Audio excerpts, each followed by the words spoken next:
Hi, welcome to KiwaniTalk. My name is Gary Gardner. I'm your host for this episode, which is brought to you by the people from the Dearborn Kiwanis Club and usually with help from students from Dearborn High School's video program. We're not there today, as you can see. It's just the beginning of the school year. We're getting back into the swing of things. Next month, we'll be back in our regular facilities. We want to thank the City of Dearborn for allowing us to use part of the Administrative Center for the filming of today's program, which is talking about boys and girls and states, and boys and girls state, boys state, boys nation, girls nation, the whole thing. Right. And to talk about that, we have two people who are very much involved with these programs. We have Beryl Robbins and we have Jerry White, Dr. Jerry White. Welcome to the program. Thank you. Thank you, Gary.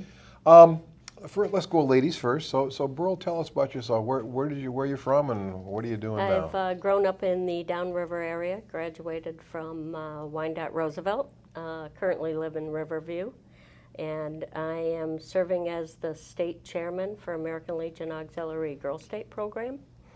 It's a government simulation for girls that are completing their junior year in high school. Okay. And about you, Doc? I call you Doc. What kind of doctor are you? I've got this pain right here. So Well, that's the wrong kind of doc. I can't help you with it. You won't get anywhere near me with a sharp instrument. Okay. But no, it's a doctor of metallurgical engineering from the University of Michigan. Okay. Back in 1962, and became a rocket scientist. That was a hot thing in those days Right. out in Los Angeles, launching a Titan missile and the Minuteman missile and having a party every time. But I was contacted by a member of my doctoral staff. I happened to run into him in the parking lot of the Grand Canyon, of all things, and he had this big beard. I thought, well, who is this guy?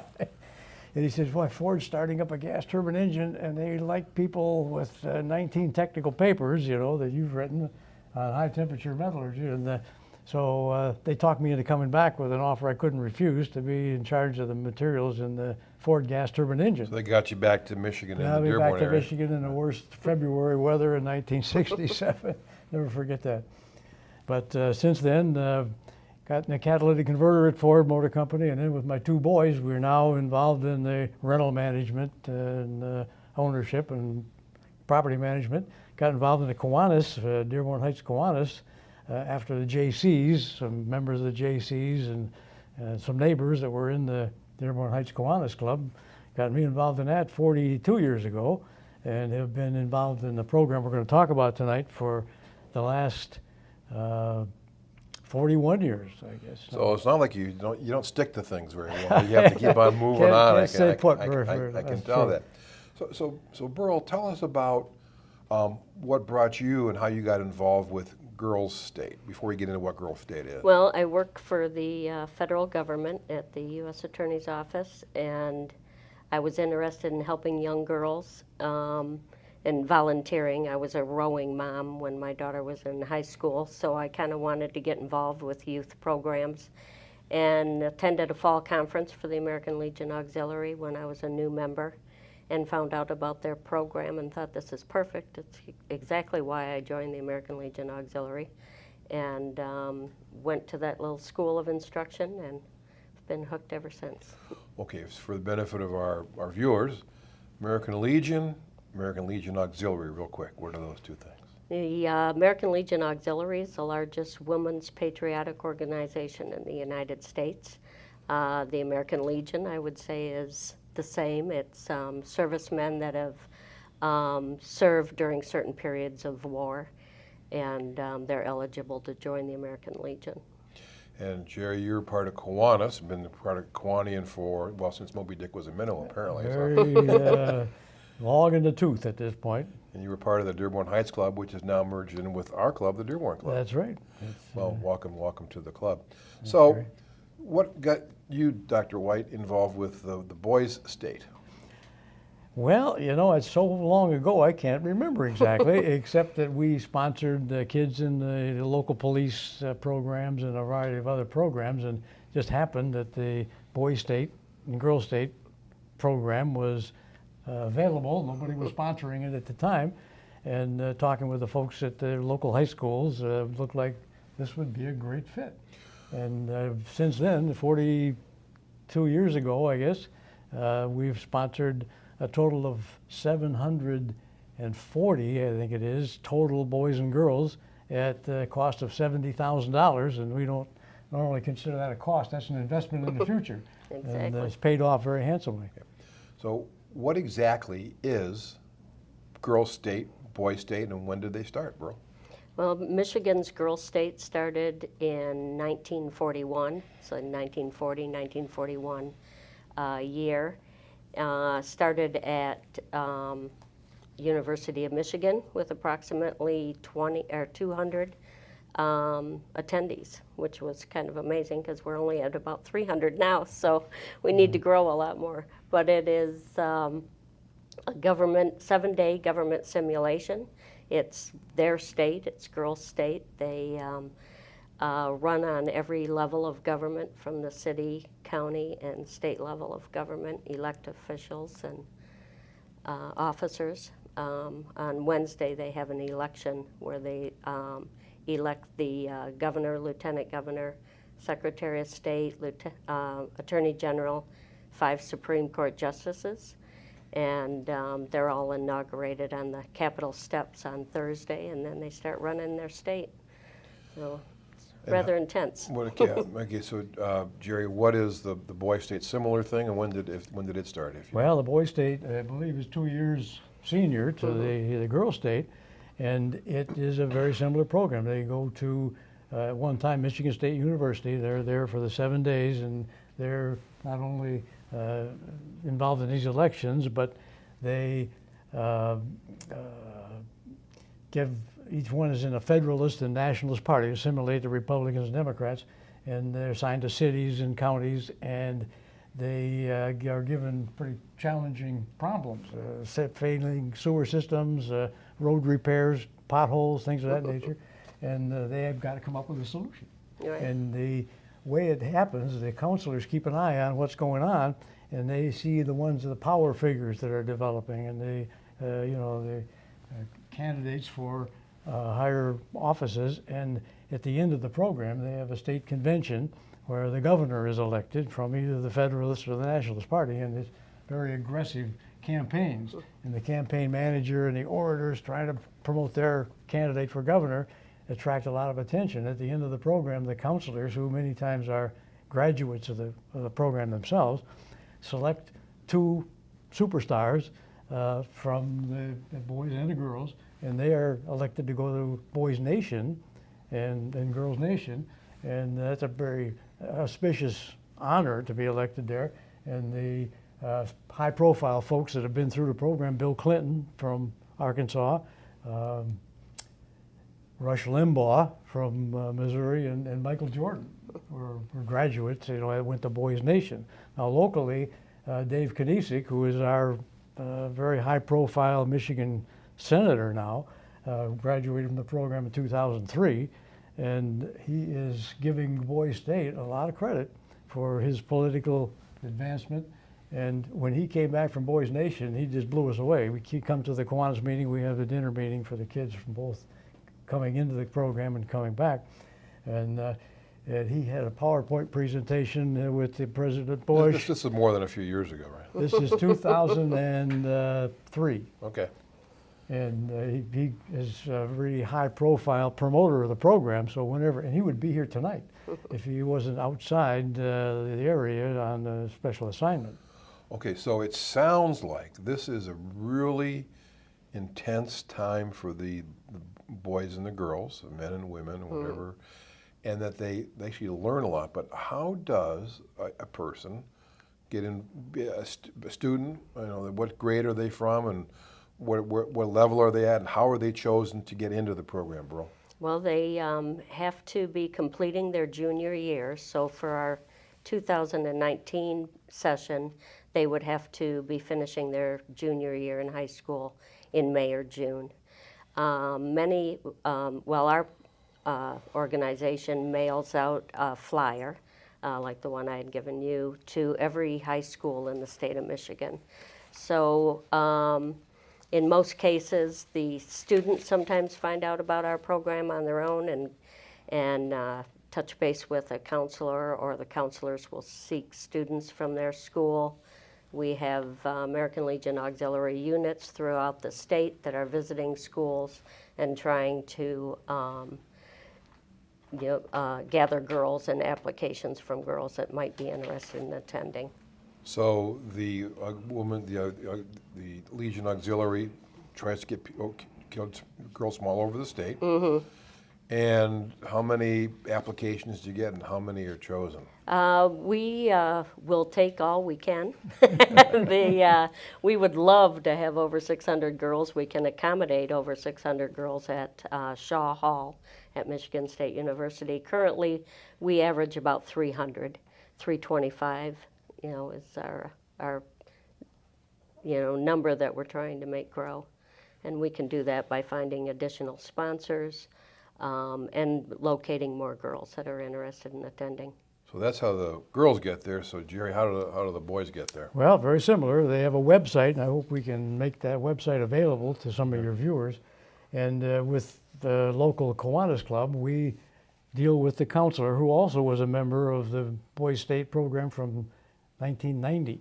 What school is he from? Crestwood High Okay. School. And we are very lucky to have a lot of enthusiasm because the kids from last year are now seniors.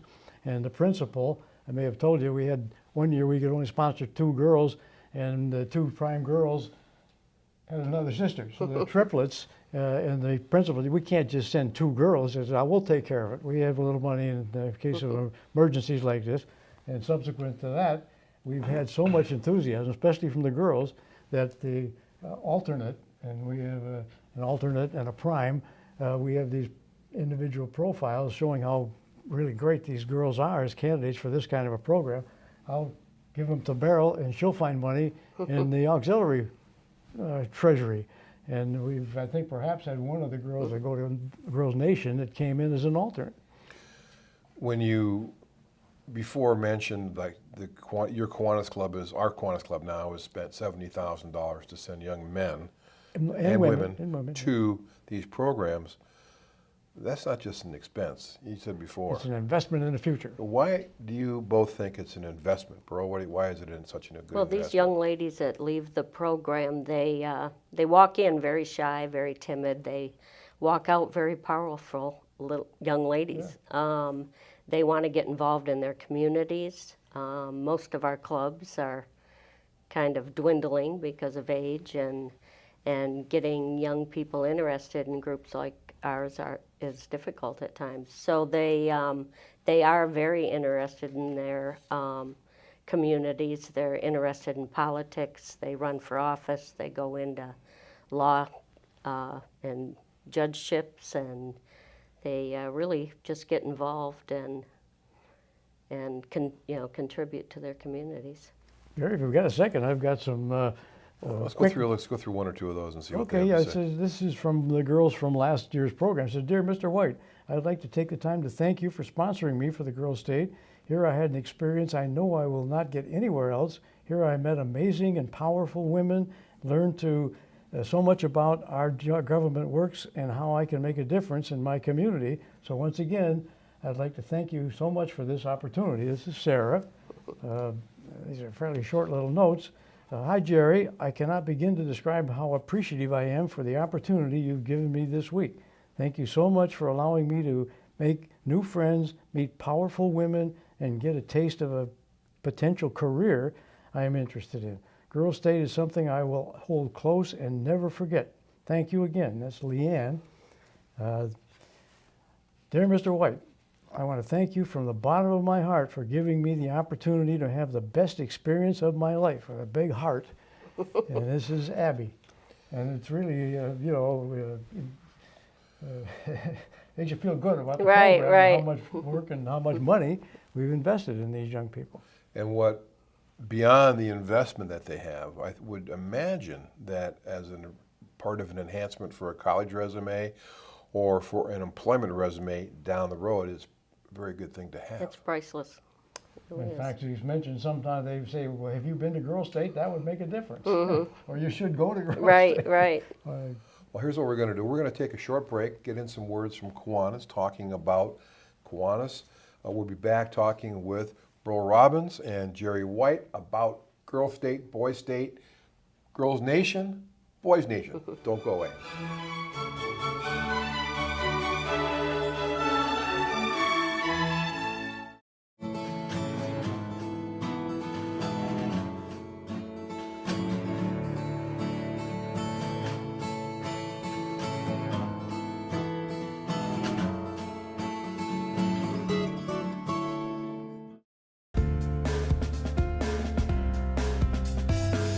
There's never been a better time in our history to be a member of Kiwanis. The impact that we can make is at an all-time high, but we need more members so that we can reach our potential. You can help and lead by example.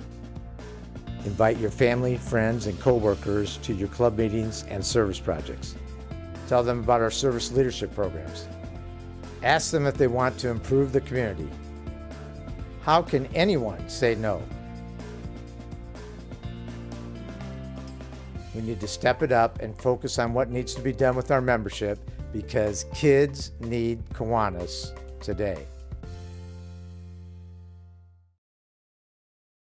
Welcome back to KiwaniTalk. I'm your host, Gary Gardner, where we're continuing our discussion about nations and states, and particularly Girls State, Boys State, Girls Nation, Boys Nation. And to help us learn more about this, continue our knowledge, our education about all the state things, are Beryl Robbins and Jerry White. Welcome back. Thank you. Thank you, Gary. Now, I'm looking at the flyer here that you brought. Developing leadership skills, confidence, and action-based understanding of the governmental process gives young women and men too a lasting foundation for personal and professional success. I mean, it's a great thing, and the cost for a participant.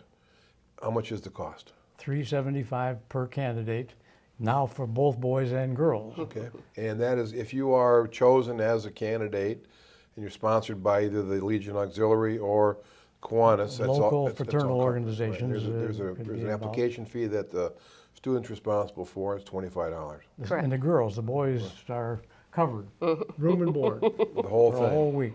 Now, we talked about Senator Kniezek and those things, but when you see the change in the kids, like, you've seen them when they've gone, when they've come back. Can you describe, if any?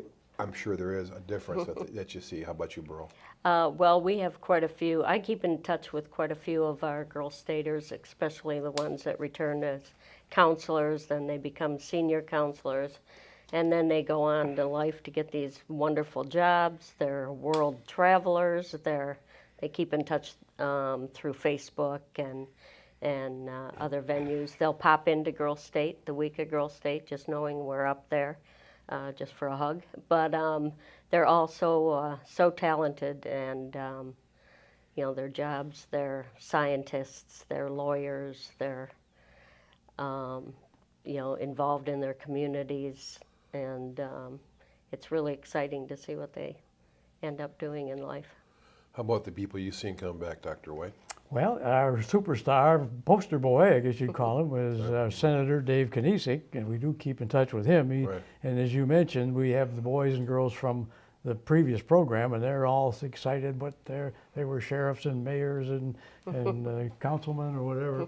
And then, like Beryl says, the group that's going to come in, they introduce themselves very timidly, and they're not sure what they're getting into, but the kibitzing between the two crowds is really exciting because the seniors now have come back from the program, and the juniors are just getting their feet wet, but they know the same people at school, and they have a lot of interesting dialogues and exchange, and the Kiwanis members get a big kick out of this, and you can't enjoy asking questions. How did you do this, and when did you get involved in that? And every year we go through this session, the new ones coming in with the seniors that have been there, and then in October typically, the ones coming back tell us what offices they held and how much excitement there was, and they just can't say enough about the convention, because the convention is just a activity that they've never been involved in, and if their candidate from the Federalist Party or the Nationalist Party wins the governorship, that's just outstanding. And then, of course, the selection of the Boys Nation and Girls Nation candidates is the epitome, really, or the culmination of the very exciting program. for them. So you've been doing this for 41 years. We talked about that at the beginning. 1978 to Yeah, so it's yeah. to Last year was the 41st year. And have the kids changed much in that time? Not really. It's very interesting. You still have the timid juniors and not sure what they're getting into and what happened to me here? And then when they come back, they are just absolutely beside themselves with how fantastic this program is. And it's just amazing to see the difference in 1 year. So from your perspective, Beryl, how is this program changed you as a leader and as a person who's involved with these young women? Well, it's definitely kept me pretty busy. But it really grounds you to just be with these young girls for just 7 days. You learn things daily from these young ladies, and it's just very, very rewarding. Just a real feel-good feeling to help them out and see what they become. And like Jerry said, they're so quiet in the beginning, and I get calls from parents going, "She was so quiet and she was so scared." And What have you done? And what? with my daughter. I don't think I picked up the right child. I think I got another daughter. It's just an amazing transformation of these young people. How about you, Doc? How has it impressed you? Well, it's very interesting. You kibitz with the kids, and way back when we would talk to the kids, and they have some really good athletes, golfers and track people and whatever. And I was kibitzing the kids because I could run around the tennis court and the racquetball court and whatever. And I was going to say, what kind of time would I have with a 100-meter dash compared to what the high school team had? And sure enough, I could make the high school track team. And that got me interested in the Senior Olympics. And in the last 27 years, I've gotten 72 gold medals and been to every national competition in the meantime, and in 2 halls of fame. This is one of them, the city of Dearborn's Legends Hall of Fame. And I just got 6 more gold medals last week in the state competition. And I was kidding to people, and I got this one. I said, well, it took me 27 years to get the first 72 gold medals, but I expect to get at least 50 more in the next 20 years. Because one of the guys in the State Hall of Fame run the 100 meters, 82 years old. I mean, 82, 102. Oh my! And he won his age group, 100 and over. I don't know. There's much competition in that. Yeah, These young people motivate you. Is what you're saying. There was no second and third. It's like everybody seems to be not an underachiever who is involved with this program, not just the kids, but it looks like the people that are involved with it. So we've got this program. Where do you see it going? And you're passing the baton on to someone else within the club. Renee. Okay, and she'll be taking over for you. She'll be taking over. She's got all the So documentation. you've been involved for how many years now?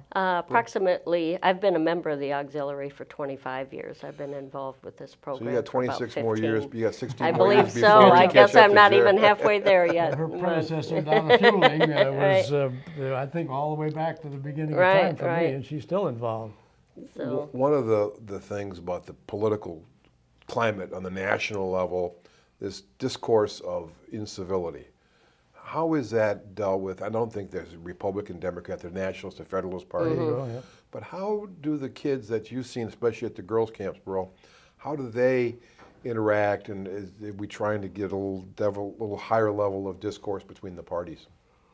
it's interesting to see them. They take their party very seriously. Their platforms are interesting. There's some heavy-duty campaigning that goes on, and The campaign managers right. get the high attention. But in the end, once the election is over, they all come together as a group and support whatever party has been elected. They support them very heavily, so it's really a great thing. Well, apparently was it Tip O'Neill and Ronald Reagan used to get together afterwards and knock back a couple of Yeah, exactly. adult beverages Right, after right. legislative So sessions. Yeah, the kids come back making very good friends. And within the city, there'll be nationalists and federalists, so they mix them up pretty well. but they become very close friends. And the saddest thing that ever came out of this program is when Dave Kiwanis became really close friends with a member of his city from Alaska. And they were just really bosom buddies. A week after they came back, his friend was killed in a traffic accident in Alaska. Wow. And he'll never forget that, and he always brings that up. It's devastating. When you make a really close friend, think for life, and a week later, they're gone. So we're down to our last couple of minutes. Let's go over again how, if you are the parent or a student of someone who would be interested in this, what's the best way to go through the process? And if you're reading the essays, what do you look for in the essay if you're going to be judging someone coming in to be the... Well, I think Beryl is probably a good, and in the testimonial, I hope you could read that, because Right. that's really a tearjerker. But she takes our alternate who put together personal profiles, and ones we can't sponsor, we're very impressed, and we know they're going, but if they impress Beryl, she can come up with some funds out of the auxiliary coffers Right. and sponsor the girls, and probably been more than a half a dozen in the last 2 or 3 years. So the American Legion, though, is the Legion Auxiliary, the website. We've got, actually, but magically, it's right here in front of us. And there we Can you go. believe that? So if you're interested, you can get a hold of that. Yes, all of my contact information is on there. Young ladies are encouraged to go to their school counselors. They should have brochures that'll be mailed out very shortly. Within the next month, all the schools should have the Certainly by the information. end, by mid-fall, when we're taping this, at the beginning of September, Correct. it'll be out there and be available. And when is the selection timetable? How does that work? We start accepting applications October 1st, and we've accepted girls the day before Girls State. We've accepted them one year when they walked in with the check, and we signed them up. So we try, our deadline usually is about May 31st, but we never say no to a young lady. And if someone needs a sponsor, we're all there to help them try and find one. A similar timeline for the boys too, Doctor? The boys don't need, well, once upon a time we wanted to get in before the first of the year, and they've always been toward the end. The process has changed. The girls want to be on board, and we want to put the reservation money, because once upon a time we were afraid we wouldn't make it in time, so we pay for them up front. The boys have changed the routine, so you get the parents' insurance information, get everything done, and then put the payment in at the last minute. So we send the application form and all the parents' signatures and the insurance information, and then the payment fee. But the girls will always pay it way up front, just to make sure we don't get it in too late. But Right. in the old days, it was there was 1,000 boys at one time, and I think 500 girls. And things Well, have changed over the years. I want to thank both of you, Beryl Robbins, Dr. Jerry White. Thank you for coming and talking Thank about you. Girls Nation, Girls State, Boys Nation, Boys State. And thank you for watching KiwaniTalk, and certainly not just the Boys Nation, but look at these people who are involved with their communities. This is what Kiwanis, this is what the auxiliaries, what the Lions, and all of the other organizations. So if you're thinking about doing something, you don't have to be involved for 41 years like Doc here, but get out there and be part of something. I sure enjoy what I do with our Kiwanis Club. I'm Gary Gardner. See you next time. Bye-bye.